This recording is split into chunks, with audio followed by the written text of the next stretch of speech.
The rescue helicopter swept over my ranch for the third pass, its massive rotors cutting through the thick Arizona desert air as the sun dipped behind the red stone ridges. Through my binoculars, I spotted the pilot waving sharply while speaking into his radio, clearly frustrated. And right there, planted smack in the center of my very clearly marked landing zone, stood Craig Dutton, arms folded, a laminated stop sign raised over his head, like he was commanding traffic on a preschool playground. He had arranged bright orange cones in a neat circle around himself, as if that flimsy formation could somehow halt a $40 million aircraft from touching down on property I owned outright.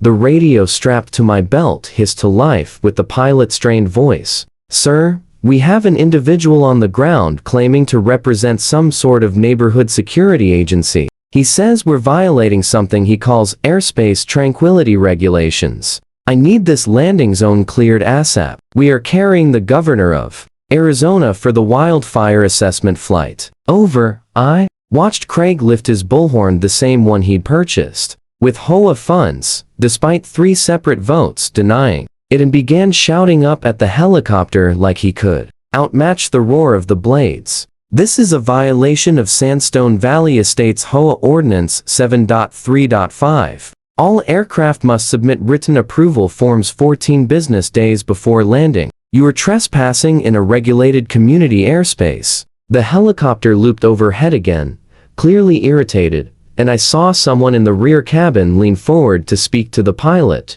Moments later, the radio crackled once more. "Sir, the governor wants you to know that if this individual is not removed from the landing zone within 2 minutes, she will personally see to it that he spends the night in county jail." She also included rather descriptive language I won't repeat on official channels. "Please advise." Over. My name is Reed Malloy, and at 51 years old, after 25 years as a search and rescue paramedic, I thought I had witnessed the entire spectrum of human chaos. I had hauled people out of flash floods, rappelled down cliff faces through thunderstorms, and once delivered twins in the back of a helicopter during a full-blown blizzard. But none of that, absolutely none of it, prepared me for life inside the Sandstone Valley Estates HOA or for its self-installed dungeon master. Craig Dutton moved into this gated development 3 years back, buying a 10-acre ranch on the eastern edge. The property came with a unique history and an even more unique legal easement.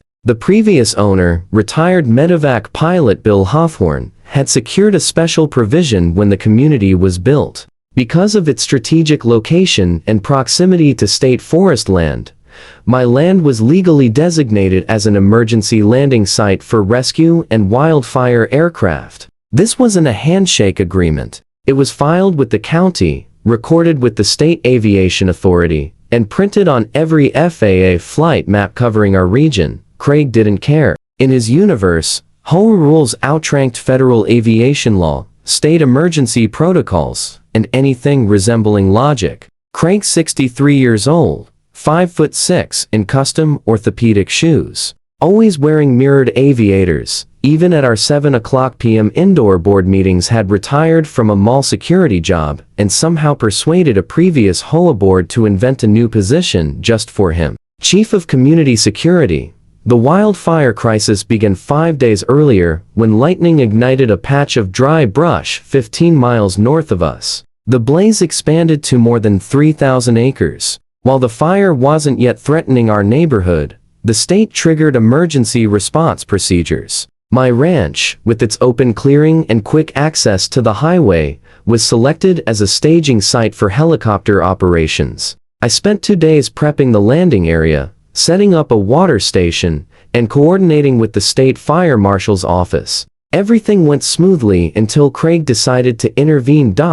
It started with an email at exactly 11:30 p.m., dripping with righteous indignation. "Mr. Malloy, I have been informed that you intend to allow aircraft to land on your property without proper HOA authorization. This violates community standards regarding noise, dust, and visual aesthetics. Cease immediately or face fines of up to $500 per day," I responded politely, attaching the legal easement, the emergency authorization from the state, and a reminder that obstructing emergency aircraft was a federal offense. His reply arrived 6 minutes later. Federal Schmederal. In Sandstone Valley Estates. I am the law. The next morning, I discovered that Craig had installed a chain link gate across my private dirt road overnight. A sign dangling from the center read "Authorized HOA Vehicles Only," accompanied by another proclaiming no airborne intrusions beyond this point. When I called to demand he remove it, he insisted the gate was for my protection.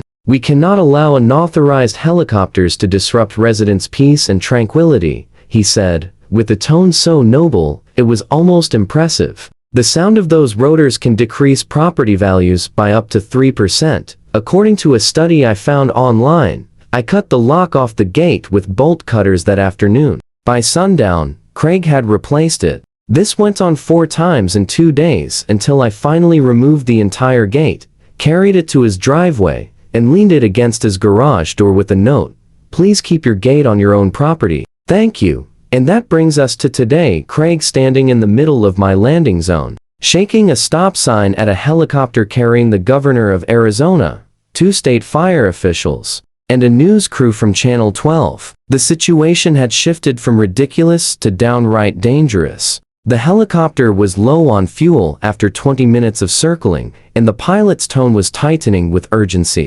"Sir, we need to land immediately," he radioed. "We have approximately 15 minutes of fuel left, and the nearest alternate landing site is 25 minutes away. If this individual is not removed, we will have to declare an emergency." Over.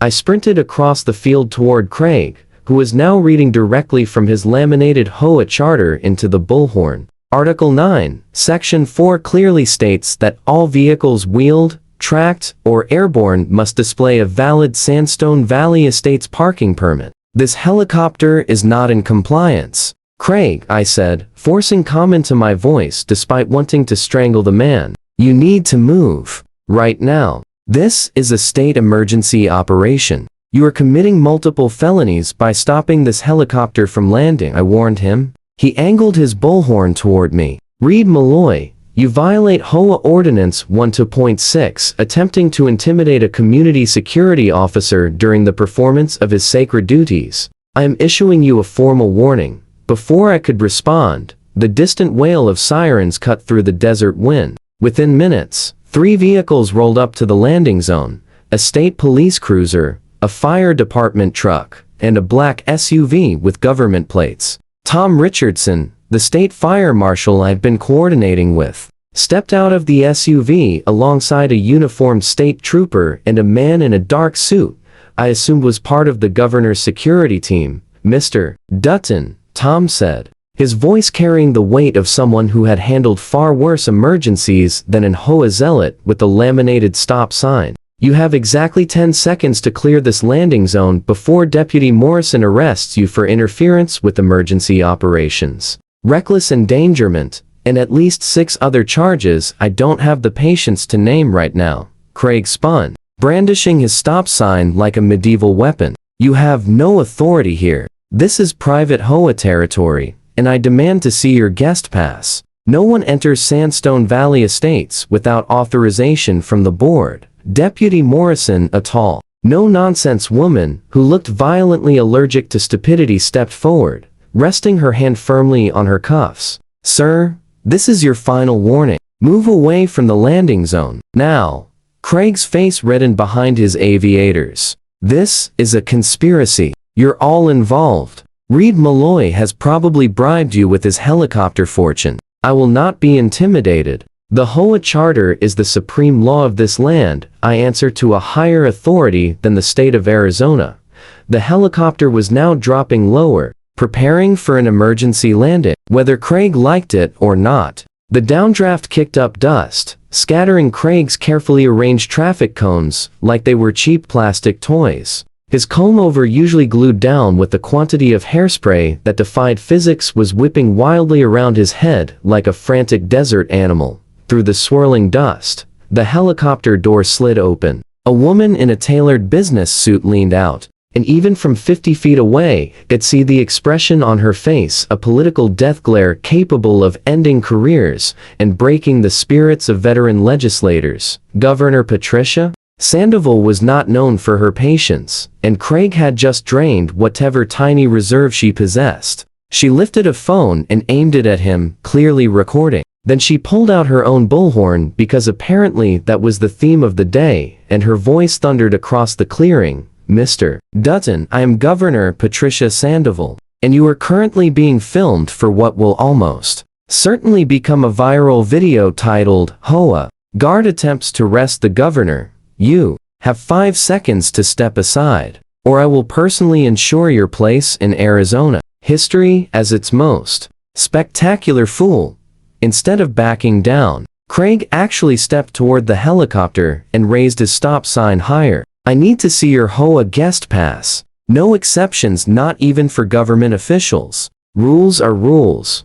Deputy Morrison was done. She closed the distance in 3 strides, grabbed Craig's arm, spun him around, and snapped handcuffs onto his wrists. "Mr. Dutton, you are under arrest for interference with emergency operations, obstruction of government administration, and reckless endangerment," she said, practically shouting to compete with his non-stop ranting about HOA sovereignty and airspace purity. As she escorted him toward the SUV, Craig continued yelling, demanding to contact the HOA board immediately. "You'll all be banned from Sandstone Valley Estates. Every one of you. Your names will go on the permanent no-entry list." This is not over. With Craig finally removed, the helicopter touched down. Governor Sandoval stepped out, barely bothered by the dust. She approached me with the steady hand extended. "Mr. Malloy, I assume?" she said, with a small smile. "Thank you for your patience. I understand you've been dealing with this individual for some time." I shook her hand.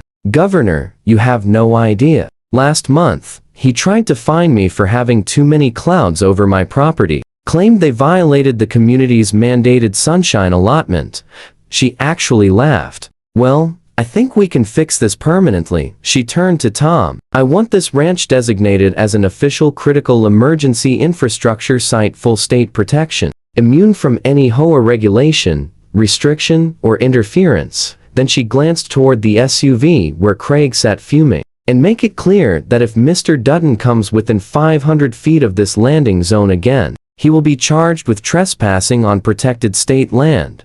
Over the next hour, while the governor completed her wildfire assessment and the news crew filmed interviews, I learned just how deep the trouble ran for Craig. Interference with emergency operations alone carries up to 5 years in prison and a $25,000 fine. Obstruction of government administration added another possible 3 years and 15 grand. And reckless endangerment because he forced a low-fuel helicopter carrying multiple passengers to circle unnecessarily could tack on another 2 years. Tom pulled me aside as everyone packed up. "The county prosecutor isn't messing around," he said. "Craig put lives at risk and obstructed wildfire mitigation. He's facing serious time, even with a plea deal. If he doesn't take one, he'll serve at least 6 months guaranteed." The following morning, an emergency HOA board meeting was held. I showed up along with 70 residents who had heard about the debacle from the news or from the video now viral titled exactly as the governor predicted.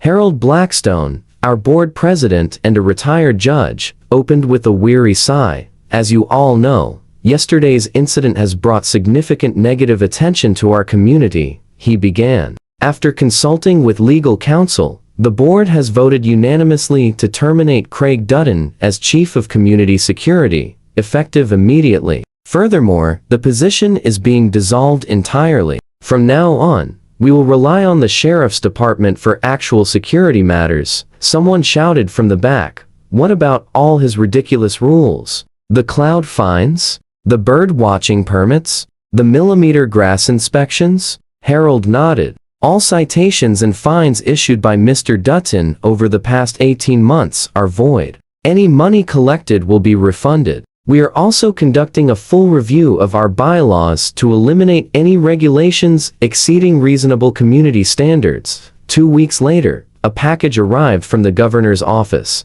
Inside was an official certificate designating my property as the Malloy Ranch Emergency Response Zone, granting it legal protections that essentially made HOA interference illegal. A handwritten note accompanied it. "Mr. Malloy, thank you for your service to our state. Next time I lend a helicopter, I'll make sure to bring my HOA guest pass." She added a smiley face. I genuinely laughed. 3 months later came Craig's trial. Having refused all plea deals, he chose to represent himself, arguing loudly that HOA law superseded state and federal authority. Predictably, it went terribly. The judge, barely maintaining composure through his opening statement, finally warned him that sovereign citizen arguments would not be tolerated in her courtroom. The jury deliberated for exactly 47 minutes, guilty on all counts. The judge, either merciful or simply eager to end the spectacle, sentenced him to 18 months in minimum security prison, 3 years of probation, and $40,000 in fines. As the bailiff escorted him out, Craig shouted to the gallery, "The HOA will rise again. You cannot stop the enforcement of properly submitted community guidelines." His wife filed for divorce the very next day, citing irreparable embarrassment and the fact that Craig was already trying to form an HOA inside his prison cell block.